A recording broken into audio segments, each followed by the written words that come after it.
ऐरोलीत एका महिलेने आपल्या प्रियकराच्या मदतीने पतीची निर्गुण हत्या केली आहे। तिने पतीचे 3 तुकडे करत विविध ठिकाणी फेकून दिले होते। तिने तब्बल 11 महिने मर्डर पचवला होता, मात्र आता अखेर तिचं बिंग फुटलं आहे। या प्रकरणी पोलिसांनी आरोपी महिलेसह तिच्या प्रियकराला बेड्या ठोकल्या आहेत। सुनीता कुशवाह वय वर्ष 40 आणि तिचा प्रियकर राहुल दशरथ प्रजापती वय वर्ष 30 असं अटक केलेल्या आरोपींची नाव आहेत। तर बलिराम सूर्यनाथ कुशवाह वय वर्ष 50 असं हत्या झालेल्या व्यक्तीचं नाव आहे। दरम्यान मयत बलिराम कुशवाह हे ऐरोलीच्या यादवनगर परिसरात आपली पत्नी आणि 2 मुलांसह राहत होते। मात्र सुनीता हिचे घणसोली येथे राहणारा रिक्षा चालक राहुल प्रजापती याच्याशी अनैतिक संबंध होते। याला पतीचा विरोध होता, त्यामुळे पतीला कायमचा मार्गातून दूर करण्याचा कट रचत सुनीता आणि राहुल यांनी त्यांना कायमचे संपवले। जवळपास 8 महिन्यानंतर बलिराम यांचा भाऊ गावाहून आल्यानंतर त्याने पोलीस स्टेशनमध्ये तक्रार दाखल केली। त्यानंतर पोलीस तपासात धक्कादायक खुलासा समोर आला।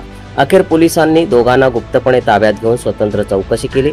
त्यांच्या जबाबातील विसंगती लक्षात आल्यानंतर कसून चौकशी केली असता दोघांनीही थरारक हत्येची कबुली दिली आहे। नवी मुंबई पोलीस आयुक्तालयाच्या हद्दीत रबाळे पोलीस स्टेशन येथे दिनांक 24/4/2026 रोजी एक मनुष्य मिसिंग दाखल होती। यामध्ये बळीराम सूर्यनाथ कुशवाह वय वर्षे 50 वर्षे राहणार यादवनगर हा मिसिंग व्यक्ती होता। सदरची मिसिंग ही या इसमाच्या भावाने दाखल केली होती। त्या अनुषंगाने रबाळे पोलिसांनी तपास सुरू केला। तपासामध्ये असं दिसून आले की ही मिसिंग जी आहे व्यक्ती ती ऍक्च्युली 9 ऑगस्ट 2025 पासूनच मिसिंग आहे आणि त्यामध्ये तिच्या पत्नीने अद्याप मिसिंग दाखल केली नव्हती आणि ही मिसिंग भावाने दाखल केलेली आहे।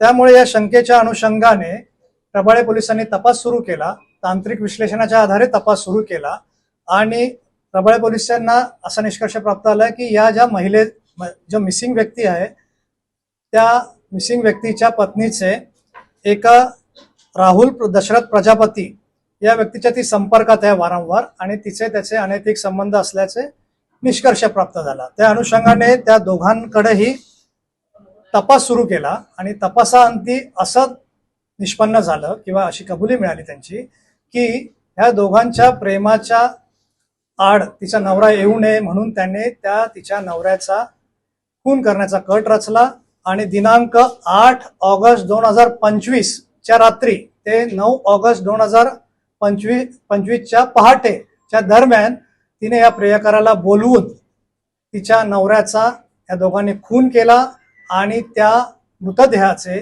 3 तुकडे करून त्या दोघांनी एका विशिष्ट ठिकाणी ते फेकून दिले आणि अशी बाब निष्पन्न झाल्यावरून रबाळे पोलिसांनी दिनांक 10 जुलै 2026 रोजी या प्रकरणी खुनाचा गुन्हा दाखल झाला।